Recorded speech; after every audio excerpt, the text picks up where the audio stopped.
आज आपण चटपटीत हेल्दी अशी रेसिपी बनवणार आहोत. सोया चंक्स आणि मुगापासून मस्त चिला बनवूया. त्यासाठी सोया 2 तास अगोदर गरम पाण्यात भिजत ठेवलं होतं. स्वच्छ धुवून पिळून घेऊया.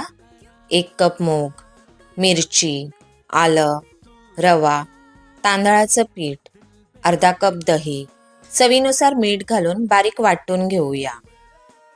सोया आणि मुगामध्ये प्रोटीनचं प्रमाण जास्त आहे. मिश्रण जास्त पातळ करायचं नाहीये. लहान मुलं, जिमला जाणारे, डाएट करणारे सगळे आवडीने खाऊ शकतात हा चिला. पॅनमध्ये तूप गरम करून त्यामध्ये चिला बनवून घेऊया. दोन्ही बाजूने छान शेकवून घेऊया. अगदी कमी साहित्यात आणि कमी मेहनतीमध्ये होणारी ही रेसिपी आहे. मग नक्की करून पहा ही रेसिपी. आणि हो, चॅनलला लाईक, शेअर, सबस्क्राईब करायला विसरू नका. Thank you.